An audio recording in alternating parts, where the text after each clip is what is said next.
Hello,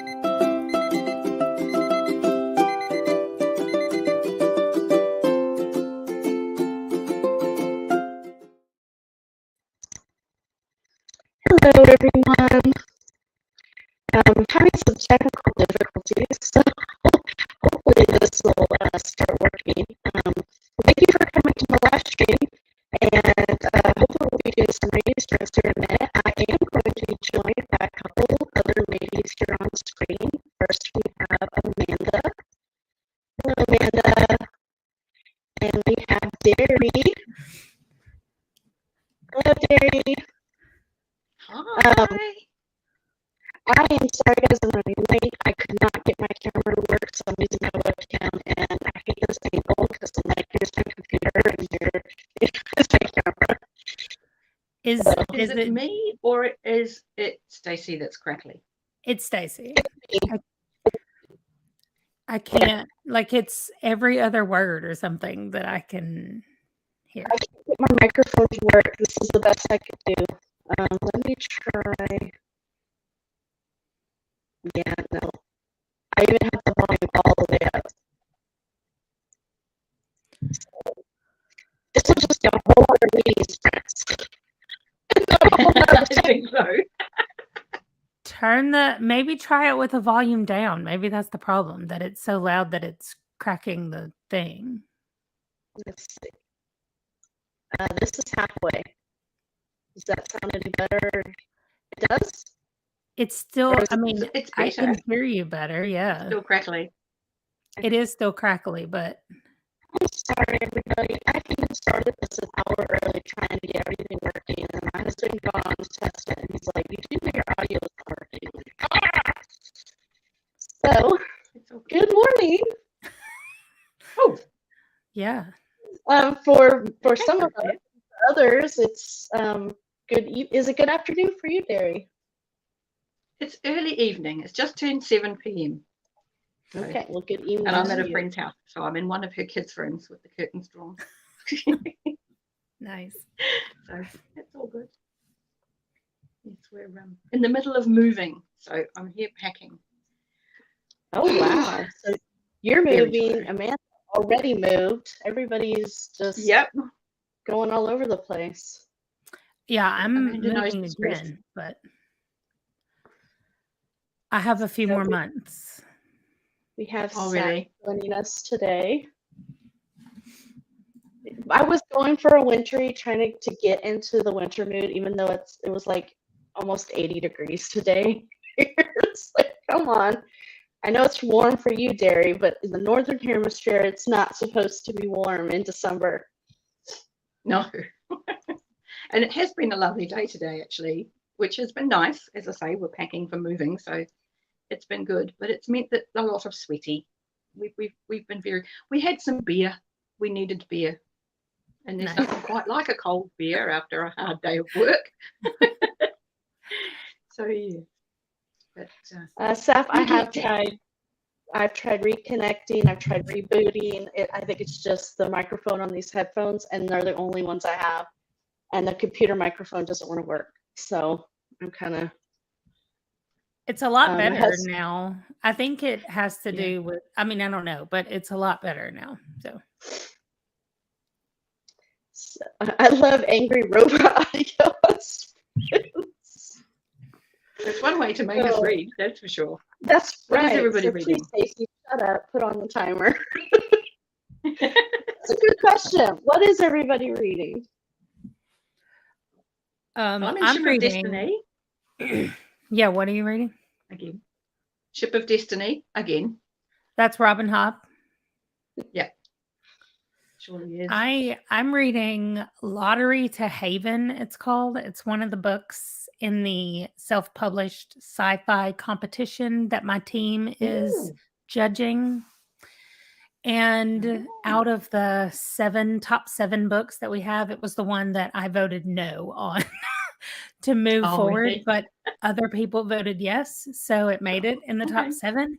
And I was like, number one, it's the shortest. And it's the one that I thought I would like the least. So I'm starting with it. And I'm 60% of the way through already. But I should be further along. I was right in my no vote, is all I'm saying. So That's a shame. I know. It's not a bad concept. It's just there are some issues.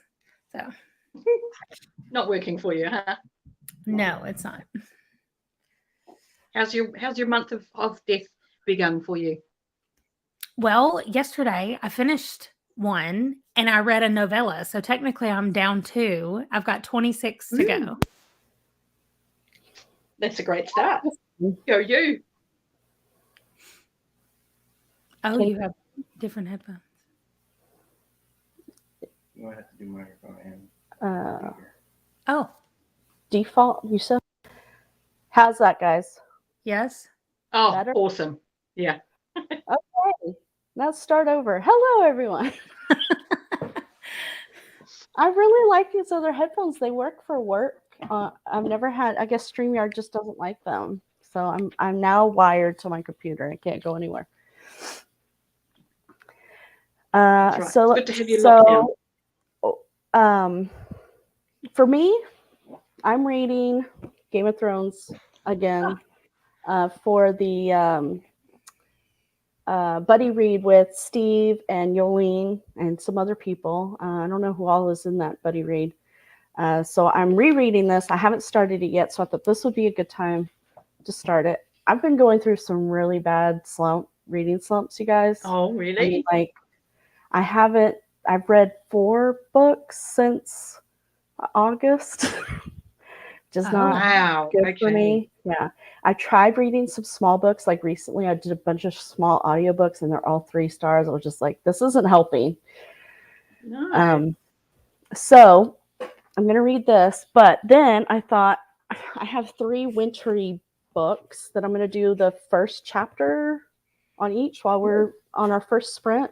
So the first is Spinning Silver, which is, I read Uprooted and I didn't like it, but a lot of people said this is better. So it's supposed to be wintry. Then I have Valley Forge, which is about the 6 months of winter that George Washington. So it's a nonfiction, but I thought, hey, fantasy doesn't work. Maybe this will.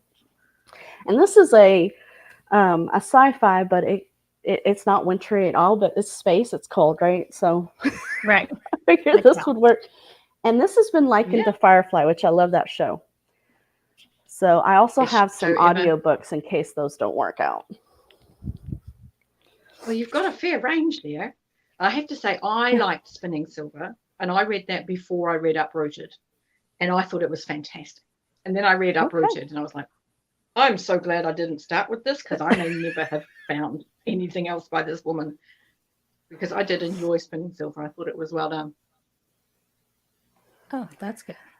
We are not going to be on live for 24 hours. We will kick off the readathon here for a couple hours of sprints. Then everybody will go about their business, read as much as they can within the 24 hours. We used to do a wrap-up video at the end of it, but it just became too much and too hard for people to coordinate 2 of those videos. So we will update each other about our progress in our Discord, and that is in the description. So if you look in the description, there should be a link to our Discord in there that you could go in there, join us. We have a monthly 24-hour readathon, and we kind of update each other there. Yeah, and we usually read all the same book. We usually start it during the readathon. Yes, this is different because we're all at the end of the year. We're all trying to get our TBRs done, and so the purpose of this readathon, and probably the one at the end of the month, will be getting our TBR and our goals completed. I have to read 11 or 12 books before the end of the month to meet my Goodreads goal. That's a lot. That is. Yeah. It's not likely to happen, but so I have a question for everybody who's watching and you ladies here on the screen. Give me some recommendations of your favorite short or novella books, novels preferably, and like 300 or less pages, or less than 6 hours, or maybe not, let's say 9 hours audiobooks. You guys, give me recommendations. Maybe I can. It hasn't been lucky for me. I read 3 shortish audio books. Listened to them this last week because I had a lot of like mundane work to do, and I had a lot of listening time, if you will, and it just didn't work out. So maybe I'm reading the wrong stuff. Maybe. So what have you done? I know you Stephen King or Stephen Graham Jones. I have only ever tried one of Stephen Graham Jones' books, and that was the Indian one. The Only Good Indians? Yeah, and I couldn't get into it. I read about halfway through, and I was like, maybe this will start making sense if I just keep going. And then I finally just said, this isn't for me. Okay, so there's either Stephen Graham Jones that tells a story that's a little bit weird, or there's Stephen Graham Jones that is completely weird and you spend the whole time going, what's happening? But there's not just a straight up Stephen Graham Jones story that's just straight like normal, quote unquote normal, which is the same thing I said about Stephen King. Like Stephen King cannot just write a book that does not have paranormal in it somewhere. I mean, I was reading one of them and I was like, if you took that element out, this is just like a normal mystery. But then all of a sudden Stephen King's like, you know what? Let's make it weird. And then he has to do other stuff. Like it's not anyway, but Let's make it weird. Yeah. In October, I read 18, 19 or 20. I can't remember. Stephen King's, that's it. For the readathon thing that Jake did. And I have not touched anything since then, but right now I'm reading Black House with Andrew. Anyway, all that. Is that the second book after Talisman? After Talisman, yeah. But I mean, so far we're like 50% into the book, and it is like just a straight up mystery that also involves a little bit of traveling. But otherwise, it's like a murder mystery with a serial killer, and I'm like, this is just like it's good. I'm still not hating it, but also. This Stephen, well, right? He's already made it weird. But Stephen King with Peter Straub, that's his name. Mm-hmm. I don't like the books that they write together because I feel like I can absolutely tell you which chapters were written by which person. And Andrew agrees with me as well. I think we can both figure it out. But anyway, so if it's going to be from Stephen King, it needs to just be Stephen King. I don't like the collaborations, but. Well, I don't know. I like Stephen King because I think his books are easy to read. Yes, and very. Yeah. So what about kind of a comfort read like for me. Apt Pupil? I have not read that one. That's in the different seasons bind up, right? Yes, and I liked every story in different seasons. Like I thought they were also good and also different. That's why it's called different seasons. But I thought they were really good. So if you're wanting some short stuff, I mean, Stephen King writes a small novel and calls it a short story, but maybe I will do that. I think I have that on ebook, or I can get it from the library. Or I only have one of those stories on ebook. I can't remember because I think the Shawshank Redemption one, the story that the movie was based on, I think it's called something else. Like it's just Rita Hayworth and the Shawshank Redemption. Yeah. So I think I have that one, but I've heard that whole. I know of 3 stories in there of the 4. So the body, Apt Pupil, and the Rita other one Hayworth. is something about a story.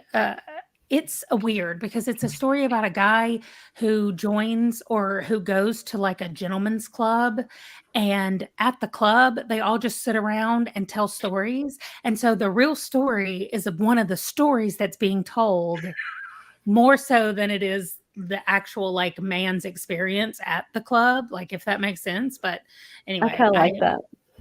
I thought, I mean, I liked all 4 of them. I thought that was the best one that like each of the stories I liked. So let's see here. I did Edges of the Dead last month from Michael Crichton. That was good. I have that book. I just bought it at the thrift store. It's so weird you just said that. I read it in high school and I cannot remember anything about it, so I bought it. I did it Audible through Scribd the other just last week, and I really enjoyed it. That's a short one, right? I think that's like 300. Really short. Yeah. really I'm short. gonna have to pull that one out. I And know I did, just bought it. I love Yeah, this. and I did- Very messy, she says, about the romance. So what is this? So I like Christmas romance books, especially this time of the year. One of the audiobooks I just got from the library is called The Christmas Bookshop. And I was thinking about maybe starting that tomorrow. We're doing a second Thanksgiving here, so I have nothing to plan except for making turkey and reading. So I was like, so while I'm stuffing the turkey and all that stuff, I could listen to an audiobook. Legends and Lattes, we read that already, and same with Nettle and Bone. Did we read both of those for our readathon? I know we did Legends and Lattes. Nettle and Bone could have been before me, but Legends and Lattes. Mine's up there. I've read it. I don't remember if it was one of our readathons. Did you both like it? I didn't even I finish haven't it. read Nettle and Bone. I didn't either. You mean Legends and Lattes or Nettle and Yes. Bone? Legends and Lattes. Legends and didn't Lattes. finish I it. loved Legends and Lattes. I just didn't. And it's not because I wasn't enjoying it. It was because I just didn't. Like, I think I was reading so many other things the night we did that I started it and I read in one of the sprints. And then I was like, I got so many other things to read. I just couldn't finish it. But I did this past month. I read The Kiss Quotient. It's not a Christmas romance, but it is a romance. And Yeah. I liked it so much that I then listened to book 2 and book 3. Like, I just listened to them all in a row. They're so good. They're not just romance. They're also like, well, the first 2 deal with main characters that have Asperger's, and they come at it from different places. Though in the first book, she doesn't want to be touched, and so she hires an escort to like teach her things because she thinks that going into the future she needs to get married and she wants to be more comfortable touching somebody, so she hires this escort to do it. And a lot of it is family pressure, like the family that they're in, they're Vietnamese, and like in book 2, the mom goes to Vietnam and brings a girl back and is like, this is who you're going to marry. And he's like, what? And so his thing is he doesn't think he feels things correctly. And so because he was at a funeral and he didn't cry and somebody said, you don't have any feelings. And so now he thinks that he doesn't feel things correctly because of the Asperger's. And so anyway, they were so good. And then book 3 is a completely different thing, but it's his brother and he's just dealing with some medical trauma that he had, and then she's got some issues, the woman. But anyway, they're about 3 separate couples, which I love. I don't like to follow one couple through multiple books. I'm like, wrap your stuff up in one book. That kind of reminds me of the bromance series. Yes, which I do like the bromance yeah. ones too. I've read that's 3. Another one I have from the library. So I was I've like, read that's 3 or also 4 of those. That first one was really good. It's just so unique that you don't normally get married couples in romance novels that are. No, I really liked it. It's nice. Yeah, and they're funny, and it's kind of neat to read a romance from the guy's point of view. Yes, I like those. So Saf here mentioned the Murderbot series. I have read all of those, and I loved them, every single one of them. I may have to just reread those. I mean, they're like 150 pages a piece, and they are good. They're fun. I haven't read any of them, but I want to. They are so much fun, and I know you'd like them, Amanda, because watching your videos, I know your taste. I think you'd like them.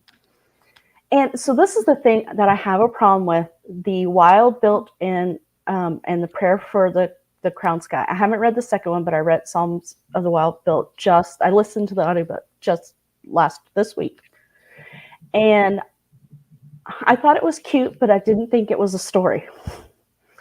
And for me, it's like, I can totally understand if you want to make a book into multiple series, but they have to be a complete book. If you're going to call it a book, it's got to be a complete book. And I did not think that it stood on its own. And so I felt like I was cheated. It's like, you pay for a book and you're not only getting it's like I felt like I got the first chapter. It's like somebody handed me a sample of a book and said, here, but you paid $18 for it. So I was a little bit. Yeah, I liked it. But it felt more like just a mood read. Like I wasn't reading it for a plot or a point because they Well, just maybe if wasn't I'd one. known that going in, I But it felt probably nice. wouldn't have been so disappointed. But like Yeah. when it ended, I was like, that's it. And now I have Yeah, to what go was and the pay point of it? $18 for the second. That's Becky Chambers. Yeah. I've never Yeah. read any of her stuff. I like her books. Because they're on they script, are like and I've cozy got a couple on sci-fi. there now. The I'm sorry, Gary. What was oh. that? They're on script because I've got a couple Oh. saved to listen to. Okay, Oh, I'll maybe have I'll to go listen save to- some of them then. Yeah. Yeah. The I have Kaiju script. Preservation Society was on the Goodreads awards thing. Yeah. I saw that. It did make So- me interested. I was like, heard it around. People have said good things. Uh-huh. Okay, so let me warn you guys. I just read that one too. That was another one of the, this is only a 9-hour audiobook. The audiobook was fun. Oh, okay. It's narrated by Will Wheaton. I thought he did a great job. But the story I'm not was a like fan of watching a Will Wheaton. B-rated movie. Oh, Okay. Yeah, So maybe if you're don't- just in the mood, like you were saying, Derry, it's a mood read. It's just Yeah. something like action-packed. The characters are funny. They're goofy. It's very John Okay. Scalzi is very like his style, but it kind of was like let's say The Martian is, a blockbuster. This book would be the B-rated version of that. It's like Oh, okay. it's the same kind of humor, but it's just the actors aren't as good. And the It's a scenery is home brand cheap. movie. Yeah. Okay. But Look at that. for me, it was perfect because I needed a palate cleanser. I needed to get out of fantasy and get into something else to kind of get me back in the mood. And I thought the audiobook was done very, very well. I just wish that the story was a little bit like all the characters. I can't even, besides their names, I couldn't tell you anything else about them. Like, I don't know what they look like, other than the ones that were male and female because they were called she and her. And that was it. Like, you didn't know what they looked like, except for the main character. So it kind of put me off. But that's what happens when I try to write a book. People read it and they're like, I have no idea what your characters look like. I was like, that's because I'm I'll be back in horrible a at second. My description. battery is going. Oh no. no. I'll be back. I shall be back briefly. Okay. Murderbot Diaries. Yes, I agree. Please vote. I can't decide for dinner either. McDonald's or It pizza. looks like everybody's Oh, voting pizza. So Pizza is easier to read while you eat. unless you get nuggets or French fries. Oh yeah, nuggets is that's a good option. I love McDonald's French fries. Amanda, I'm bullying you into reading it. Okay. Wait, you can't spell treason without T.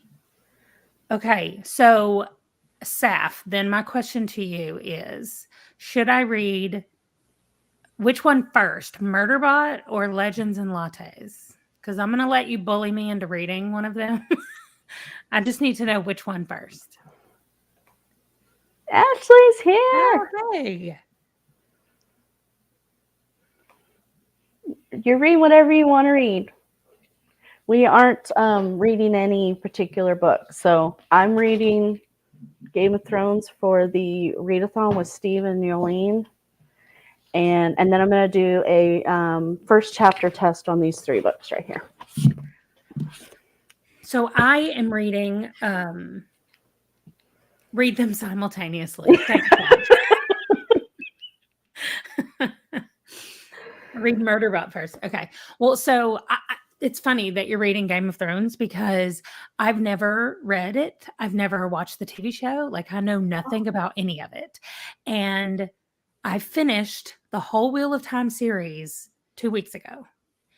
And I was like, I'm going to start Game of Thrones. Like, I've got the first book. I've never read it. I got my little tabs out and I got my pencil and got in there. And I'm immersion reading it, which I don't ever do either. But I've got the audio. I've got the physical copy of the book. I'm having so much fun. I have color coordinated all of the families. They're different colors. Like the Stark people, because they live in the north, they're blue, like cold. And then the I'm never going to get this right, but the dragon family, I'm only on page 50 at this point. So Targaryen. yeah, that's them. Is that how Okay, you so pronounce they're orange because that's like fire from the dragon. So that's how I'm doing it. I'm having so much fun like figuring out who all these people are, and there are names that I recognize just because you can't live in the world and not have heard of like Tyrion Lannister, right? So it took me, I saw his name and I was like, "Oh, okay, I know who that is." So, but there are just certain names like Jon Snow. He's in the very first chapter and I was like, "Oh, I've heard his name before." So there's just, it's so weird. So Fire and Blood first. I've heard lots of people. So this is a prequel to Game of Thrones, but to be honest with you, I haven't read it, but Yolene has, and other people I've heard say it's so far distanced from the story that's in these books that it doesn't really matter in what order you read them. But that Fire and Blood is like reading a history book. It's not like reading a story. So if you've not read the Game of Thrones books, it might not be enjoyable because you won't have the desire to know about the world because you don't know anything about the world. So I would say no, don't read it first based on that information. That's good advice. I concur. Thank you, Terry. So you've read them all, including Fire and Blood? Many times. Yeah, many times. Probably 5 or 6 times. And yeah, I'm a big fan. Big fan. Wow. So did you hear me say that I'm starting it right now? I did. I was very excited. I was like, oh, it's just so awesome. I mean, it's so weird that I've made it this far in my reading fantasy journal journey and I've never read it. So you're not for everybody. Do you like political intrigue, really right? I do. What I really like about this is because I was a little bit worried. I started Steven Erickson's nonsense, whatever all that is. And I made it through book 1 and I thought it was fine. And then I started book 2 and I was like, this is a whole other group of people. Like I've just now figured out who everybody was in book 1. What are we doing? And so I just gave up. I was like, I'm done. Like this hurts my brain to figure this out. So then I liked... Well, then we started Wheel of Time, and I liked Wheel of Time because it started out with a small group of people. And I was like, okay, I know who all these people are. Well, yeah, but in not only that, but so we had that one little core group of people and they actually split up even in the first book. But I feel like because we learned who they were when they were in a small group, once they split off, I still knew who everybody was. And that is what Game of Thrones is doing. Like, I mean, I'm on page 50, but it feels like the Stark family is about to split up because Ned's going to go with the king. And I'm not giving away spoilers, right? I'm 50 pages in the book. So anyway, I think Ned's going to go with the king and Jon Snow is going to go to the wall, whatever that means. And so I just feel like they're going to be splitting up. But right now, because I learned who they were in a small group, I think I can keep up with everybody. And I think that's what I've determined. When you're writing epic fantasy, I think starting small is so much easier on the reader because when you start broad, like I feel like Erickson did, then it's hard to figure out who everybody is. And even when I have the physical book, it's still difficult when you're starting with the world instead of like a family. And anyway. Yes, that did make it difficult with Erickson. But honestly, by the third book, I just love that series. Well, I will eventually go back, but I just claimed that I was too new at fantasy and I didn't understand how it worked. That's what I said. All right. We are 30 minutes in. Shall we do some reading? Sure. I vote yes. Sure, I guess. Right. I don't like this book, but let's read it. All right. So you could always take a break and read a little bit of Game of Thrones. I know. Well, I left it in my bedroom and my husband's already gone to bed. I have to sneak in there and get it. All right. I'm going to do 30 minutes. So we're going to start now. I could read the murder book. There it goes. And all right. See you guys in 30.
And we're back.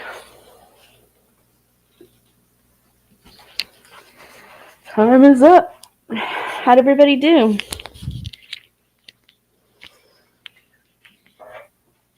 Is it as bad as you thought, Amanda? Oh, I did not even read the first word of that. I started the Murderbot book. Good for you. It was on script. I was like, okay, let's go. So Oh, are they? Man, are they audiobooks? these That's good. they are, yeah. They may have both. I didn't look. I just clicked on the audiobook. And so far, what do you think? Well, I don't know. It's a little confusing only because the picture or what I had in my head was that Murderbot was a female person. I now realize that's not true, but the narrator is male. And so I started out and I was like, this is sounding weird that he's being the Murderbot. And then Murderbot was like, I don't have any gender parts. And I was like, oh, okay. So when I read them, I also imagined Murderbot was a female. And I think that as a female, that's why. And then like the last two books I listened to, and I was like, okay, I'm gonna have to get used to hearing a male's voice for Murderbot because, yeah, Murderbot is never gendered. Obviously, it's a robot, but I'd also imagined a female, and honestly, I still do. Yeah, because I never assumed that. I don't know if it's because the outline. I think it's because it's the soap operas that make you think it's oh, okay. I didn't think about that either. But it just seems to me like the cover on All Systems Red, I mean, it looks, now that I'm looking at it, it doesn't. But when you first look at it, it almost looks like it has a shirt, that like a scoop neck shirt that seems more, I don't know. Feminine. But it's not. I mean, when I look at it, it's not. But when I just glance at it, that's what it looks like. Because the silver on the, I guess, of the metal or whatever is, anyway. That's funny. Anybody else who read that, did you apply a gender to Murderbot? I know. It was so weird. I was like. Oh, that's really So fascinating. Yolene has joined us. How little it takes. I know. That is weird. But I just assumed. But. She's reading The Liar's Knot, which is the second book. Oh, hey, Jolene. In the, is it Rosenrook or Rook is and that Rose? That M.A. Carrick, those two authors? Okay. Yeah. I want to read that. Everybody says such great things about them. I liked the first book, but I haven't picked up the second one yet. The first book was good. I listened to it though. I didn't read it. And it was a good audiobook.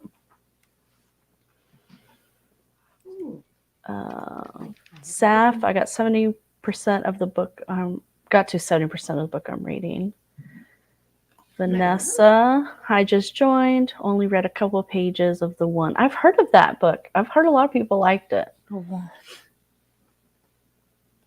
The premise is a little odd for me. I don't know if it's something I would get into.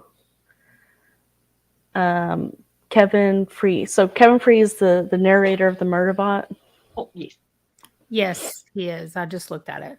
I like it so far. I mean, of course, we don't know a lot. There's weird animal things on a planet biting them or whatever, and they're trying to figure out what's going on with that. So I like that. And then I have about 30 ebook pages left of I haven't read the is it Diviners?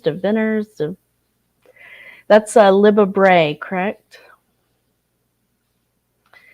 I borrowed that book from the library one time. I was like, I'm going to read it. And then I literally had to return it without reading a single page. It wasn't because I didn't want to. I just didn't. You know how it is, like every single library book comes in all at once and you have to pick and choose. Yes. For me, Murderbot had no gender to start with. Also didn't listen to the audio. I don't know. I guess I just can't. I have a hard time not giving gender to a first person narrator. Wait, was Murderbot? Was that in first? It was Yeah, it's first person. Yeah.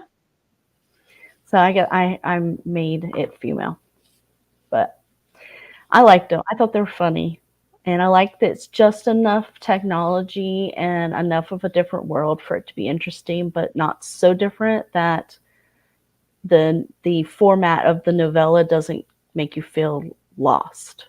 So I know it seems like that with the first one, but it gets way easier because everything seems to make sense.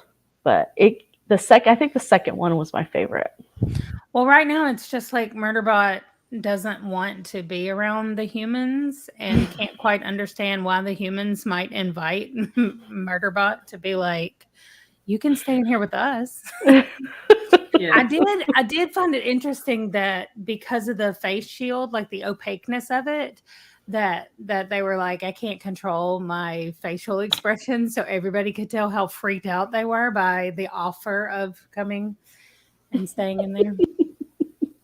Anyway, that was like the funny thing that I just read, but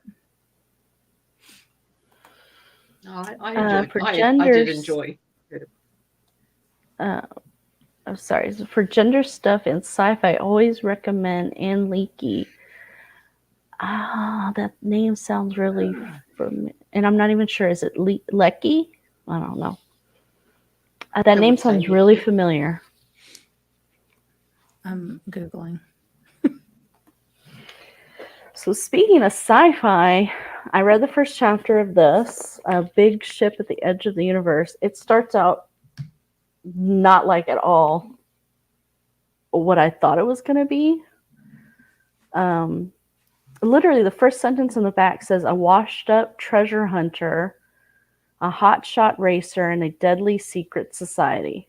The very first sentence of this. So I guess I missed that hotshot racer, but the first chapter is about this hotshot racer. And this is sci-fi, but it has a magic element to it.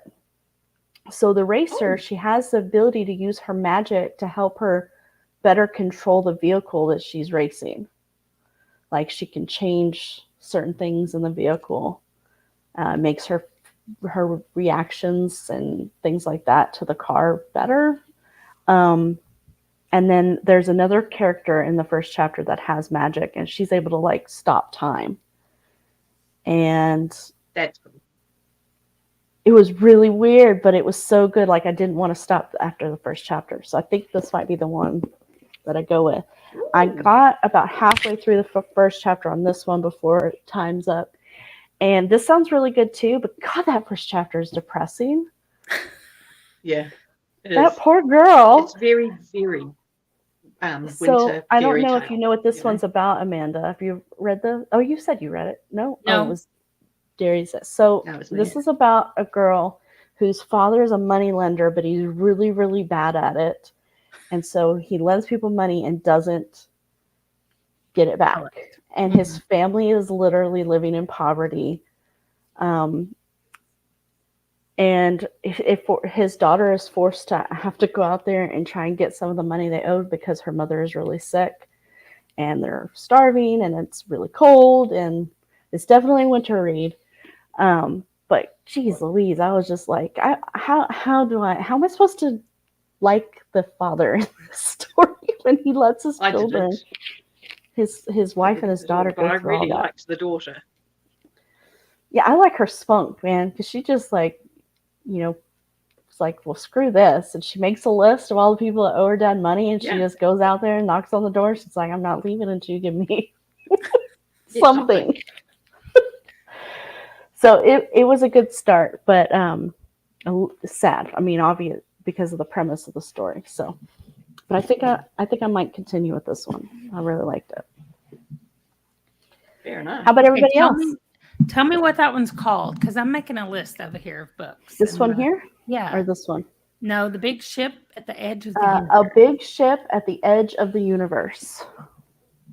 That's ridiculous. Why does it have to be so long? I don't know when this one was written, but Becky Chambers' book, the first book in her The Long Way to a Wayfarers. Small Angry Planet. Yeah, so it's almost kind of like the same kind of title. Mm-hmm. So I picked this up over a year ago. I'm glad. I grabbed the second book in the series, or no, the last book in the trilogy, and I was like, "Oh, I like this cover. This sounds like a great story." And then I found out it was the last book in a trilogy, and so I got this one, and yeah, it's like the magic is just so. I did not expect there to be magic. I thought it was going to be a sci-fi. Cool. I don't even know how to explain it. She calls it her like engineer's magic. Oh, wow. Now I got to Google. Hold on. It says her psychic connection to the computer is stabilized and she searches a radio channel for her engineer, Ash. So she's like psychically connected. It's called mechanist magic. She calls it mechanist magic. Yeah. Okay. Yeah. So the first chapter is just about her and how she has a run-in with a very powerful person. And then I guess there'll be another washed-up treasure hunter that I'll be meeting soon. So I don't know why I waited so long. It's listed, or the keywords on Storygraph are fantasy and sci-fi. So I love when people mix the two together. That's Yeah, like me one of too. my favorite subgenres, I guess you'd call it. Like fifth season, oh yeah. or what was another book I just recently read where it's a fantasy, but it takes place in the future. I can't remember now. Oh, it's going to bug me until I figure it out. I'll have to go through my Goodreads. Yolene, I missed what you ladies were reading. All sci-fi. Not Derry. No, I'm She's reading in Squid Game. Hobland. Yeah, man. Always. I've always got Hob on the go. But with being in the middle of a house move, it's also kind of a comfort read as well. Like, it's okay. I don't have to think too hard about it. So Do you physically read them all, or do you like the audiobooks? it depends on the sub-series, because the audio for Live Ships and Rainwild Chronicles is awful. The narrator is painful. I cannot make that work for myself, no matter how hard I try. I'll have to make sure I stay away from that then. That's it. The Queen of the Tyrling. That's it. That was the one I couldn't remember. The Queen. Seriously, my list is getting too long. I read this one a while ago, and I did not realize that it was a series. I don't know how I did not know that. And I saw somebody on YouTube was reading the third book, and I was like, what? When was there a second one? Right. I do not need another series, really.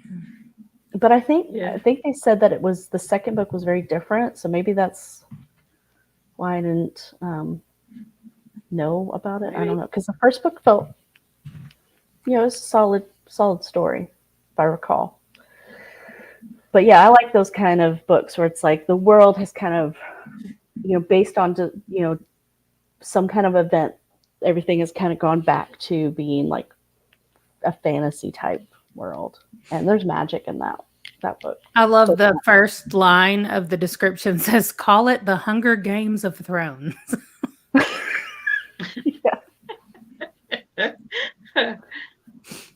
Okay. Fifth seasons here are on my shelves, but fifth season is on my January TBR. Fifth season was really good. I haven't read the other two books though. I don't know why. Same thing. I read the fifth season. I haven't read the others. But then I heard they only get better. So can't argue with that. So should I still do the first chapter test on this one, or should I just go ahead and read sci-fi? Just read the sci-fi. Go ahead and read sci-fi. That other one's going to be horrible. Like their feet started falling off, and I mean, it's awful. You don't want to read that. I love nonfiction though. I like I do learning too, stuff but while I have to read. do nonfiction on audio almost always. I cannot, unless it's really engaging nonfiction, like narrative nonfiction, I can usually read, but otherwise I've got to have it. I got to have them reading it to me, or I can't. Yeah. That's a good idea. I should Whereas see for if I me, can. I'm thinking purely of Stacey's reading slump. And if you're engaged with this book, go with Yes. it. Yeah, that's what I'm thinking too. If you already know that that's the one that you like and want to go, then go. Then go with it. All right. Enjoy it. Sorry, George Washington, you're just going to have to wait till later in the month. That's right. Yeah.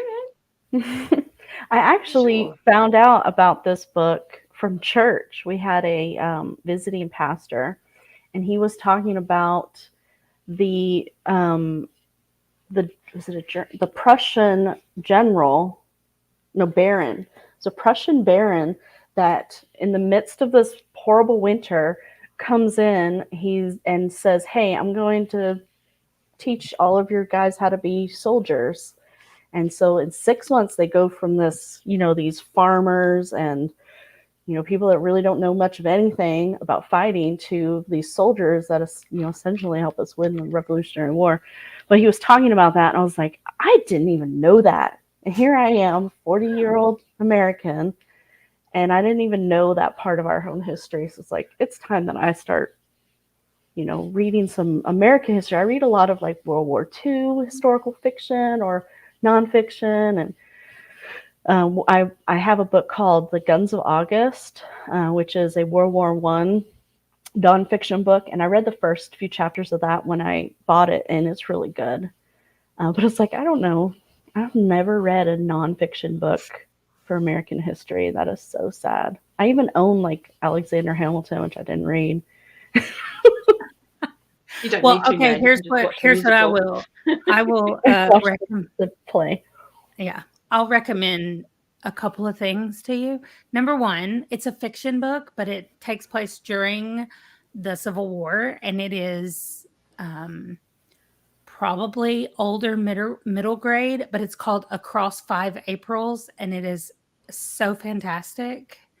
I read it with my kids in school, and then I read it again on my own just because I liked it so much. So it's a short one, and it'll be easy. And then, like I said, it is fiction, but it is historical fiction. Historical fiction. Then just this past year, somebody on my channel saw that I had this book, and they were like, I'll read this with you. And so she and I did on Discord together, but it was Team of Rivals.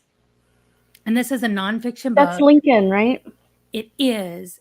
But what it shows is that Abraham Lincoln took all of the people who were running against him for different offices and used them to make up his presidential cabinet. And so he like pulled them all together and used the positive parts of all of them, and they made a team that did really incredible things in the midst of the chaos that was everybody seceding from the Union. And so I've always loved Abraham Lincoln, and like in that book Across 5 Aprils, like I was like, I love Abraham Lincoln. My kids were like, okay, calm down, Mom. But I love him. And then I read that Team of Rivals, and I was like, I love him even more. Like, I'm sorry, and so both of those books are fantastic in way different ways. I mean, they cover the same part, but the nonfiction Team of Rivals, and she does such a great job of writing those that it feels like a story. It feels like you're listening to a story about a group of people. And so okay, definitely got putting that on my wish list. Yeah, and I did it on audio, the Team of Rivals, and it was really good. So yeah, I like it. All right. See, I'm going to get all smartened up. I have a minor in, I have a minor in history, and so I love all of that stuff. Like, I love history too. I'm a fiction reader, so it's really hard sometimes to get into nonfiction if it's not done well. Like, I love everything Eric Larson has written. I've read some other really good nonfictions, and I'm not going to be able to name them for whatever reason, but I I like some like true crime, but like old true crime. Like Jack the Ripper true crime, not like, Ted Bundy true crime. That makes sense. Yeah, I know what you mean. So, North and South by John Jakes. I have that book, and it's this big, and so I yeah, remember one of my it was things. like a mini series or something on TV when I was a kid. Yeah. Yeah, and Way that back in the first 80s. is just one of the first book in a trilogy, I believe, Ooh, wow. and they're all that big. He had a lot of things to say about Yeah, it.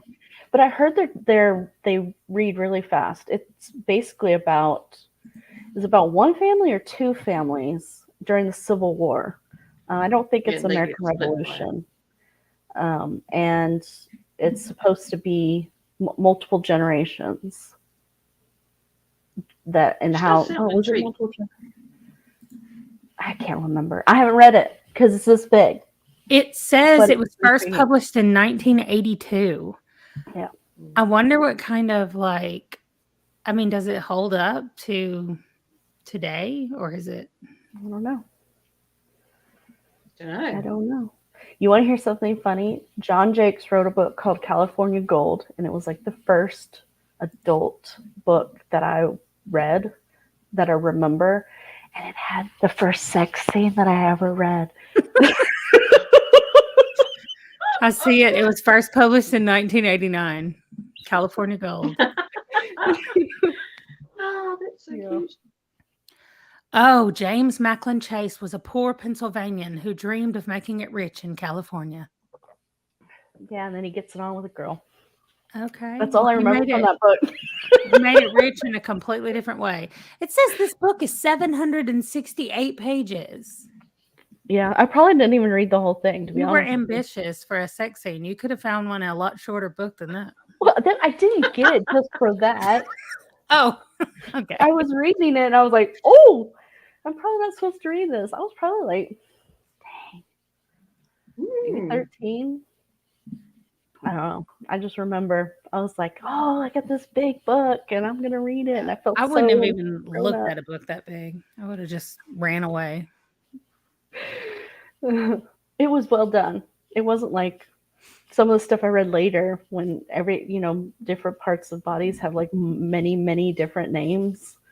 It's like, how many different ways can you describe that one organ? Right. Challenge accepted. Yeah. Yolene, I love history, but I have a lot of blanks in my knowledge, and that can be embarrassing. You're not alone. Oh, well, I think yeah. you I could mean, probably use that. I know a lot about American history, but I am woefully ignorant about the rest of the world, much of the rest of the world. So before we start our next sprint, I'm going to put another question out there for everybody in the chat and for us to contemplate. So one of the things I've been seeing going around YouTube right now is everybody talking about winter recommendations. So what is your winter recommendation? And for those of you who are in the Southern Hemisphere, do you read winter books when it's winter up here, or do you read summer books when it's, because I can't imagine what Christmas would be like in like the summer. So I'm curious, anybody else in the chat who's also in the Southern Hemisphere, do you have Christmas books that are just like summer weather Christmas books? Or do you read winter weather Christmas books? I'm curious. So let's do 30 more minutes. And get this timer started. I'm having trouble with it right now. Give me a sec.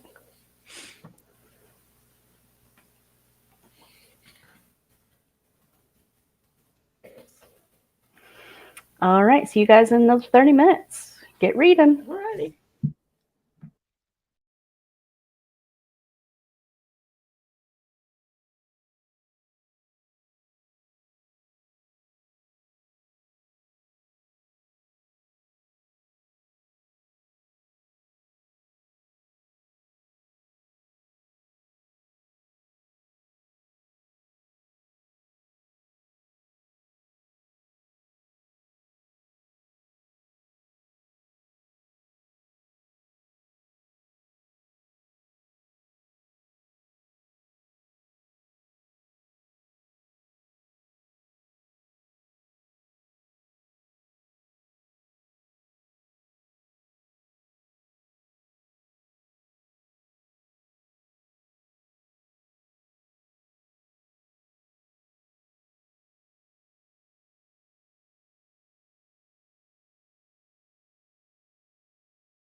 I see that Derry went to sleep. It was really hard for me to stay awake this time, too. But I'm 51% of the way through with All Systems Red. You're still muted. I can't hear you. Hello. Let's start again. You already made it halfway through that novella? Yeah, it's only, I think it was only an hour and a half total, an hour and 45 minutes. Mm. I mean, I'm listening at 2 times speed, which is what I do. So as long as I can understand what they're saying, like sometimes if the narrator has an accent, I have to slow it down, but for the most part. So how did everybody else do? I made it through another chapter and a half of A Big Ship. And so you meet the other character, the Watship treasure hunter, who's a female. So it looks like an all-female cast so far. Oh, wow.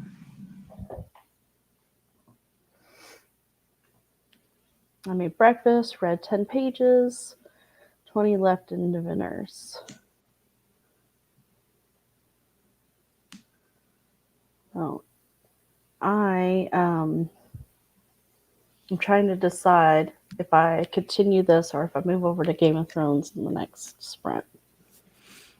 I think I want to keep at least reading a little bit more to get invested in the story so I don't put it down and forget about it. Yeah. I know. I was just thinking I'm going to finish All Systems Red, and then I'll go back to this ebook that I'm supposed to be reading. It's not a bad premise. So let me tell you really quickly. It's set in China, and it doesn't have a year, but it's way into the future. And like the world is so polluted that people have to wear like practically respirators to go outside, Okay. or they have like lung disease. And so anyway, the trillionaires of the world have an off-planet paradise kind of place. It's called Haven. And for every trillionaire that buys a ticket to go to this place, they have a lottery in the whole world for one non-trillionaire to get to go. And so our character, it's all in first person. But the thing that I don't like about it, because then that's a good premise, right? Like our first person girl she's going to school for like computer science, programming, whatever.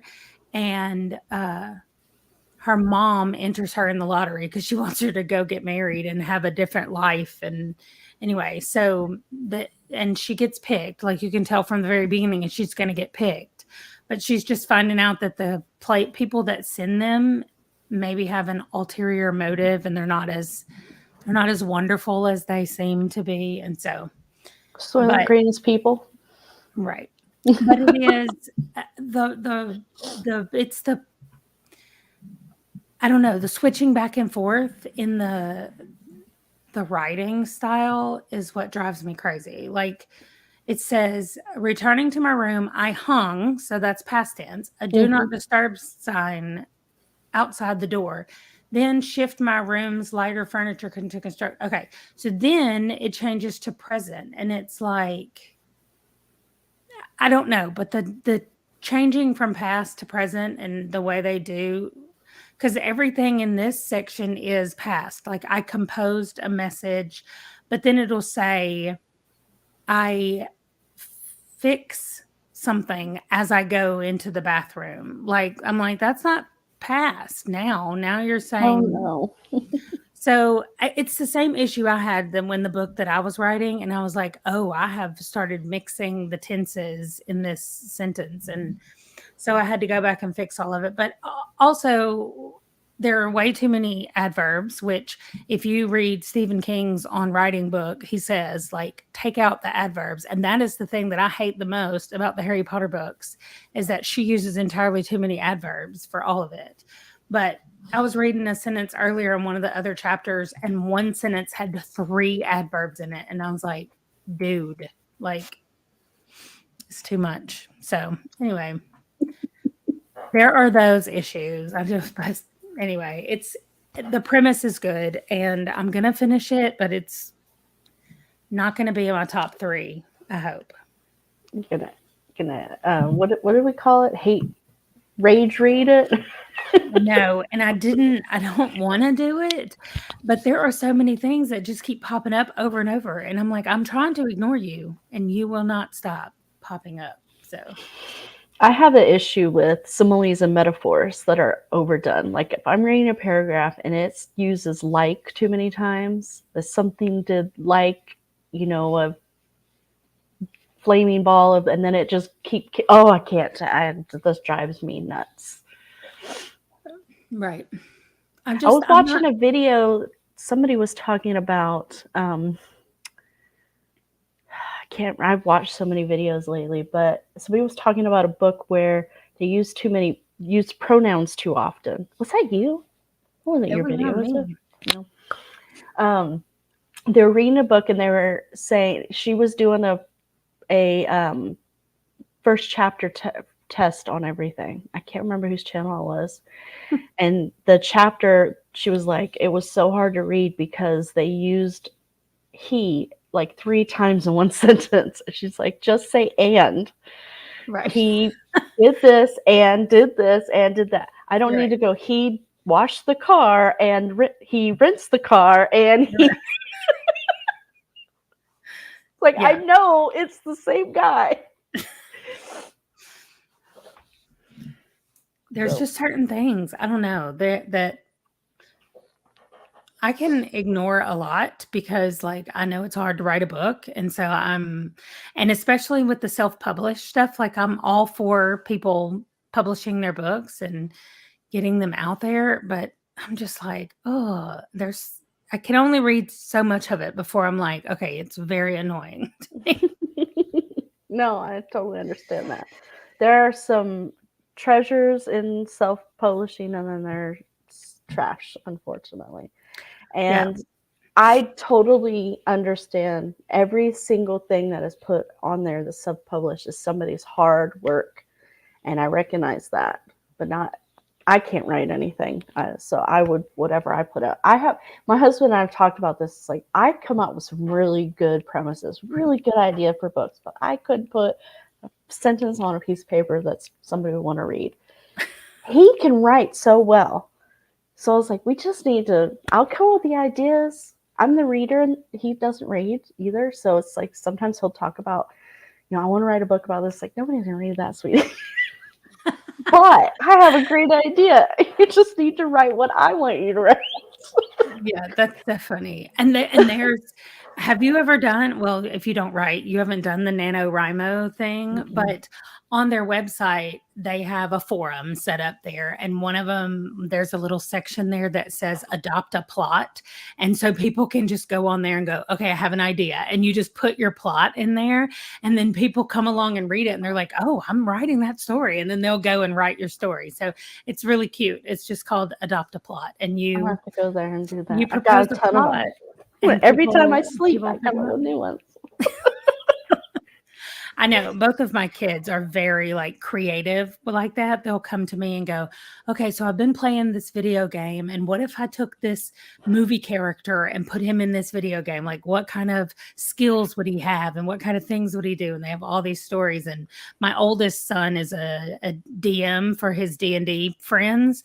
And so he's always creating stories for them and what they're going to be playing. And I'm constantly saying, why don't y'all write this down? Like this is a book and this is a story. And then no, it's more about the development of that for them.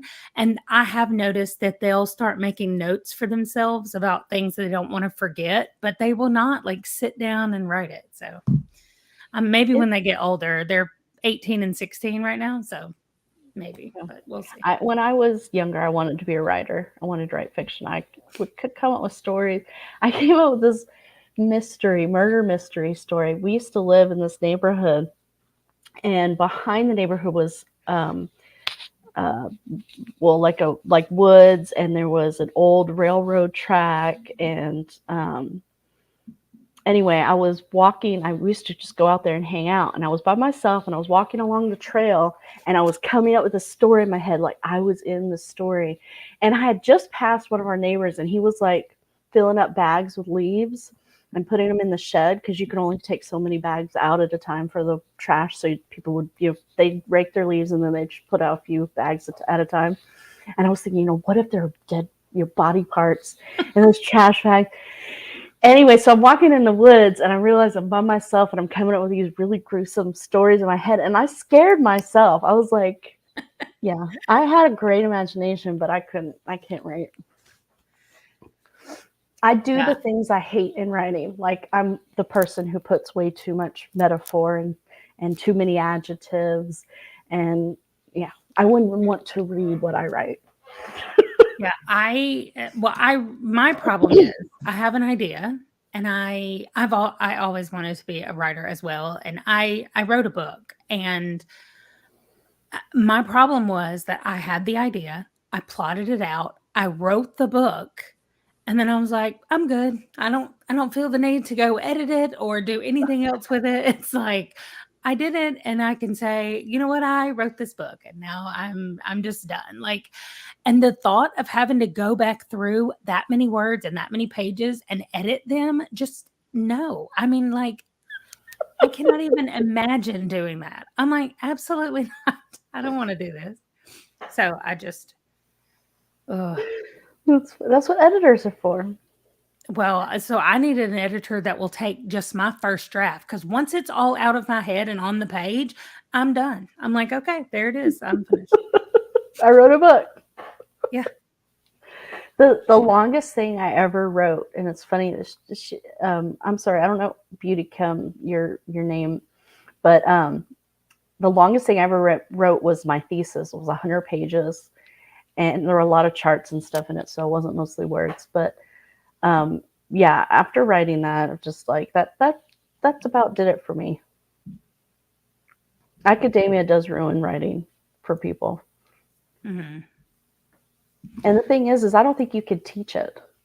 I think writing is really just, the more people try and learn how to write, the more formulaic and boring it becomes, because and it no longer is fun. I think the best authors are the ones who love writing, and you could tell when you read it. So. Yeah. Yep. And the only way, I mean, I don't know how many books I've started throughout the years, but the only way that I could finish this book is because I literally did plot it out from beginning to end, because I would start writing a book and have no idea where it was going to go, or I would have a general idea of kind of how I wanted it to end.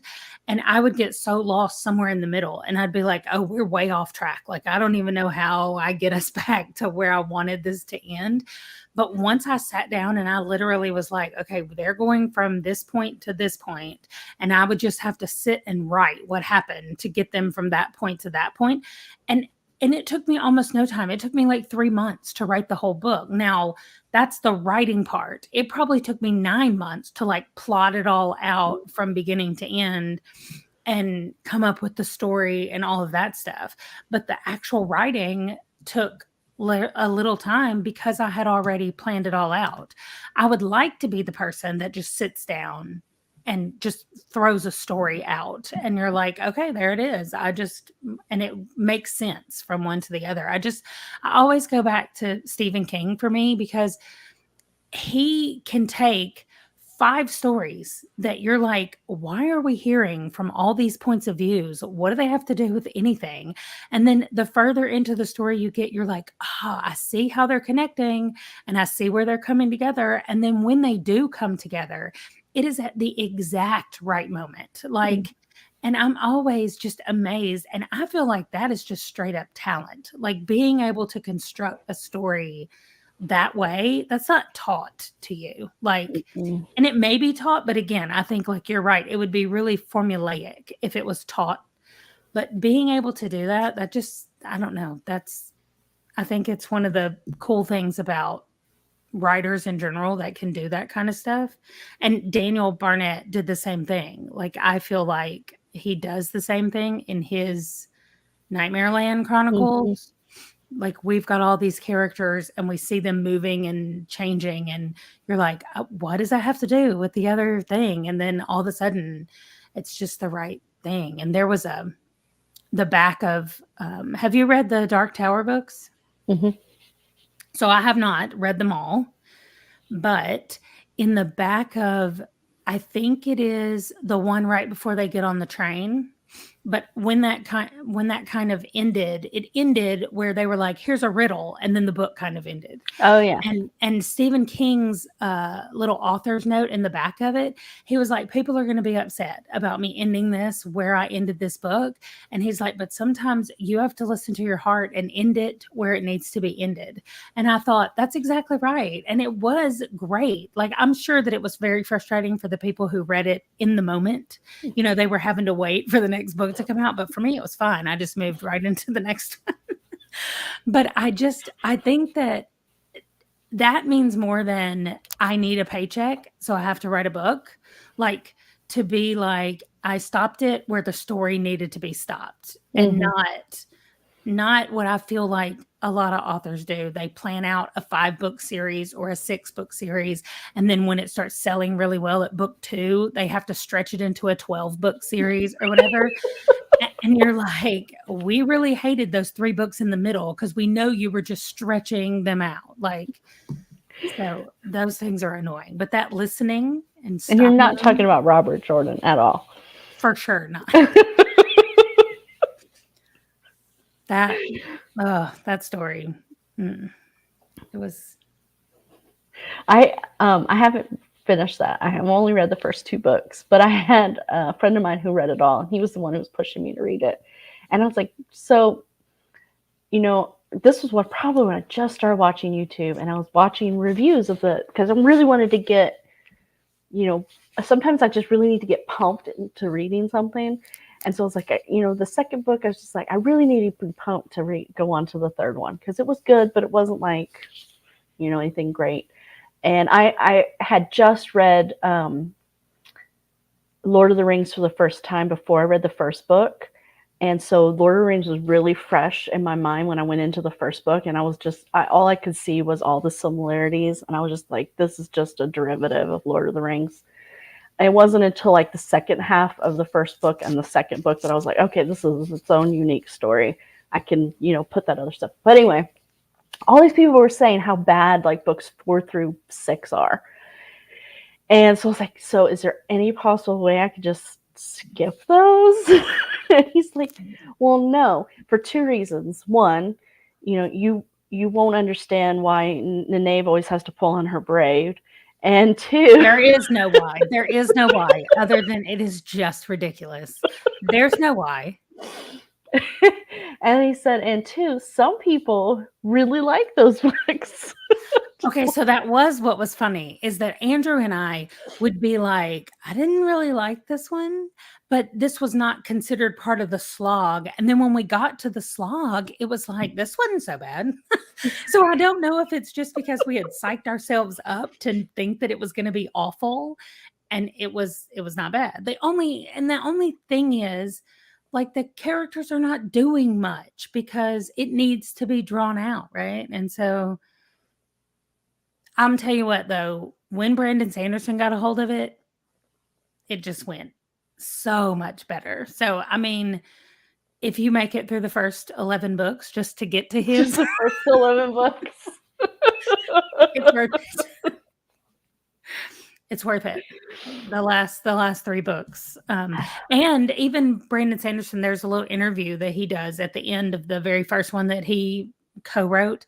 And he says, like, he had the notes, like what was going to happen at the end. He already had it planned out and what was going to happen. And so he said, I just took his notes and wrote it. But as I was writing it, I realized this can't just be one book. Like, there's too much information here for one book. And so they decided to release it in 3 books.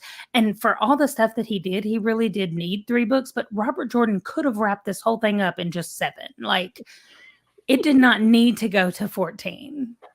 But that being said, I loved those characters by the end of it. As a matter of fact, I called Andrew, I Voxered him when we were probably 75% of the way through with the book.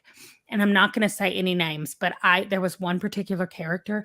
And I said, if this character dies, I'm rage quitting this whole thing right now. And he was like, you cannot quit. You have made it all the way through the whole thing. You've got like 25% left. You cannot quit. But I was just like, because they didn't care about when you have a cast that big and you're building up to the final battle. Like, that in book 1, that there is a final battle that's coming or whatever. Not everybody can live through it. And so it's a constant game of, okay, who can I live without? Like, who am I going to be okay if they kill, and who am I not going to be okay with? And so I thought that it was fantastic as a whole story. And, there are bad parts and good parts about the whole thing. But overall, in the 14 books, I thought it was wonderful, like a fantastic story. But now I need to watch the TV show. You brought up a good point about being so attached to the characters. I think that might have been something that you really missed out on in Erickson, because the second book, you have to get to know a whole new cast of characters. But by the third book, you're going back to the Gardens of the Moon characters. And there's some new ones in there as well. But I was very attached, so much so the book made me cry. And very seldom do fantasy books ever make me cry, especially ones that epic, because there's like 40 something different characters. For you to be attached to one that you're that upset when things just don't go the way for that character the way you'd like them to, but it's still a very complex storyline. So I totally understand, but I think that and then the fourth book right now is back to the Dead House Gates. So it'd probably be like, you get to the third book, you'd be like, oh yeah, I'm finally with them. And then you're back at it, like, oh, these guys again. So I could see how that would be frustrating. I think my problem was that I was trying to do it straight on audio. And I think it's just too vast for me to keep up with who is where. And also because reading Game of Thrones, when they change POVs, it's very clear. It says Catelyn. It says the name of the character. Yeah. And then we know that's who we're dealing with. And I feel like with Erickson, it doesn't do that. Like, it just switches. And if you're looking at the book, there's probably a break or something, like maybe a couple of spaces or whatever. But when you're just listening on audio, it sounds like it just flows from one sentence to the next. And so I would be like, hold on, they were not in a tavern or like whatever. And so it would always jar me and take me a second to go, wait, let's do this. So I am going to read them again. But what I decided was I'm going to either immersion read them or read them physically, because I need to be able to look at them and I need to see what their names look like. And I just need to be more invested than I usually am when I am doing audio. So that's just what I've discovered. If it's too big, like the scope of the fantasy is too epic, then I cannot do it on audio and keep everybody straight. If they're like too big, I tried to go get a list of the characters when I was in the middle of book 1 and like feeling really bogged down. And I was like, I just want to get a list of everybody so I can keep them straight in my head. So I just Googled, well, there's over 600 characters. And I was like, what? Like, I can't print out a list of 600 characters and try to keep up with everybody. I was like, this is insane. So, in the physical book, I think even in the ebook, there's a list of the characters that are just in that book. And mine, the Garden of the Moon, I have notes all over it because I was like, it can't just be their name, right? I have to remember who they are, what they were doing. Right. So I had like little notes that I had put, and I did not do that with Dead House Gates, probably because it was a Christmas gift from a Secret Santa, and I didn't want to write all in it. So I was lost because I didn't make the notes. But you get to a point in Dead House Gates where you spend a lot more time with each group of characters versus the constant switching that you had in Gardens of the Moon. So you start really starting to know who everybody is. But what I found when I got to the third book, I went right into the third book, and I couldn't. They're linked, obviously. The characters in the third book are in some way able to communicate with the characters from the second book, even though the characters in the second book aren't physically there. And so the timelines they're happening congruently. So something will happen in the third book at the time that it happened in the second book, not after. Okay. So it'll happen, and you have to remember, oh, that was when this was happening, and that was what threw me with the third book. Mm-hmm. Because I was like, I don't remember how the events happened, what order they happened in. I just remember these things happen. And so it's like, oh, who was that again? And who? So I totally understand. And I think that's the reason why so many people who read them have to reread them. And they're like, oh, I got so much out of the second, third, fourth reread. And it's like, because you can't. Literally, it's impossible for you to catch everything. Right. Yeah. With so much switching around and just so many people in general that you're following. Like it's, yeah. Yeah. But it is an amazing world. And probably, I mean, I don't think I've read anything as epic as I've never read any like military fantasy that I liked as much as I liked that one.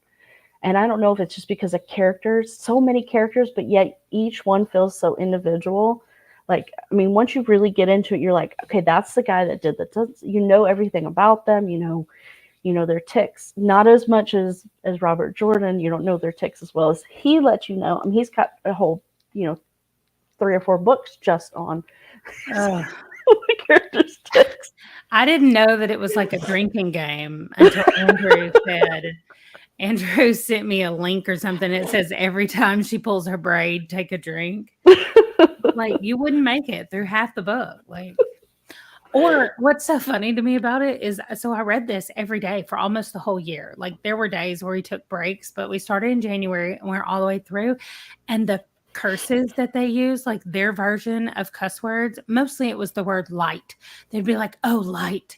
Well, I can't tell you the number of times that I literally thought light about something. And I was like, what is wrong with you? Like, I was like, I've got to back away from this book. If I start using cuss words that they use, like I was like, I can't. I have to. I think that was one of the things that annoyed me about those books was just like, I don't know. I guess sometimes in fantasy when it gets too wacky like that is like changes. It makes sense because of the world, but sometimes it's just like, it wasn't really necessary. Just make them cuss like normal humans. I don't know. I feel like now it was worth it because I'm on the other side of it. If you had asked me in the middle of book 8, I might have been like, no, it's not worth it. I wouldn't do it. But so if I get to that point where I'm like, okay, this book is just must be the slog book. There's so many things online where you just go read. Like, what do I need to know? Maybe I'll just do that and move on. Oh, yeah, absolutely. There's just no way that I would have finished it if I wasn't reading it with somebody else. But like I told him when we started getting bogged down in parts of it, I was like, look, let's look at the whole thing as one big book. And then each of these little books can be the chapters. And it'd be like, we're just in the middle of a long, boring chapter, but we're going to get finished and then we'll go to the next one. And so it really just felt like it moved from one to the next. And I think it's because we were always looking for like, what's the next thing coming up and the next one. And so I don't know. There are just parts of me that are like, there are definite whole books where you don't even see a character that I consider to be main characters, and they're just missing from the whole book. And then we would get almost done with the book, and then one of us would be like, have we seen Egwene at all in the last like 5 sections of this? Like there would just be whole groups, like sections of the book where you didn't see the characters. So he does not switch a lot. And when Brandon Sanderson takes over, he switches a lot more, which Andrew didn't like. Andrew was like, I don't like all this changing around so many times of the characters. I loved it because I want to know what everybody's doing all the time. So And it gives you a break. Right. It helps move the story along. That's one of the things I loved about Stormlight Archives was you have a lot less characters to that you're following, but you're constantly moving, and it moves the story. So it makes you feel like even if nobody is moving, you feel like the story's going somewhere. It's like, oh, this is what's going on with Dalinar. This is what's going on with this person. This is what's going on. That is next on my list. I haven't read it. I just read Warbreaker. That's a good one. I just read that in November, maybe the beginning of November. Maybe that's what it was. Maybe October or November. But anyway, I just read it. And so now I'm moving into Stormlight. It's a lot. But if you make it through Albert Jordan, Stormlight's no big deal. I haven't made it through the third book yet. Twice I've tried it, and twice I put it down. And I just I can't even say why. His writing, there's nothing wrong with his writing. I like the characters sometimes, but it's in that this is like the part in this to me where the characters they evolve so much in the first two books and nothing is changing in this one. And it's like 600 pages into a 1,200 page book, and you're like, I just don't care. Like, if I put this down, I don't care if I don't know what happens next. So I got to that point, and and then I tried it with the audiobook the second time, and I was just like, nope, I still don't care. It's like you were saying with Robert Jordan. It's like if something happens to this character, I'm gonna rage quit it. I didn't feel that way in the third book. Now in the first and second book, yes, definitely, I was very attached to certain characters. But those same characters in the third book, I was like, yeah, just don't. Some of them, you're kind of like, maybe Brandon, I'd be happier if you just. Right. You could kill one of these, that'd be okay. Yeah. I mean, if you just. I read Elantris and I loved it. Like, I was like, this is the coolest storyline. I want more. And it's a standalone. And then I read Warbreaker, and halfway through that, I was like, oh, I'm getting the next book. Well, it's not a thing. And I was like, what? How do I keep picking these like standalone things?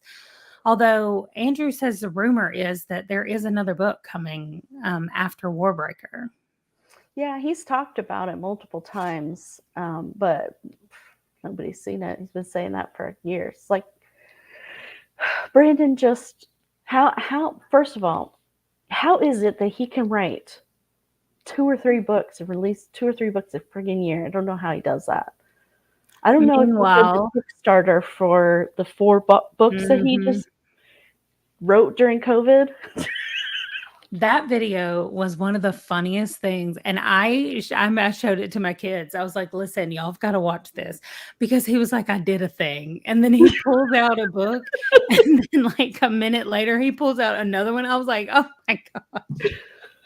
It was so funny. I was like, oh. Yeah, anyway. That's what I'm talking about. Is like some people they love what they do when they're, writers. They love what they do so much that they're like, I wrote a whole book. It was just, something to do. And and then I wrote a second one. Yeah. And then my wife was talking about something, and so I wrote a book for her. I know, but I haven't read any of them yet. I think I got the first one already. I think they were supposed to come out 1 a quarter. I can't remember if I haven't read any of them though. Yeah, I signed up for the Kickstarter too, so but I haven't gotten any. Okay, so maybe they haven't come out yet. I thought one of them already did. But yeah. I'm excited to read them, but I'm also not like sitting on the edge of my seat either, because it's like, well, just another Brandon Sanderson book that come out a couple a year. Right. I think it's cool that they're keeping everything a secret as much as possible. But it was funny on one of his videos. He was like, the people at Tor.com do not understand that we're trying to keep the titles a secret. So they have posted them on their website. Like, and so he was like, if you don't want to know, don't go there. And anyway, it was not Tor. Yeah, I just made that up, but I one of haven't those either. probably Yeah, people. I saw something where he was like, there's spoilers, people are going, and he's like, so just stay off of the internet. You don't want to know anything. Yeah. Like, yeah, that'll work. It's cool though. I'm going to have to go to sleep. That's fine. That's fine. Thank you so much for joining me today. I am going to try and read for a couple more hours tonight before I go to bed because I'm awake because I drank way too much coffee right before this. And now I can't sleep. Well, thank you for everyone in the chat who joined us for the sprints. You have the opportunity, keep reading, try and get that TBR done. And we will be having another readathon. I'm going to try to squeeze it in like the last week of December so we can all try and get our last minute books read. So go check out Discord and we'll let you know when that will be scheduled. And until next time, good night. Awesome. Good night. Thank Bye. you. Bye.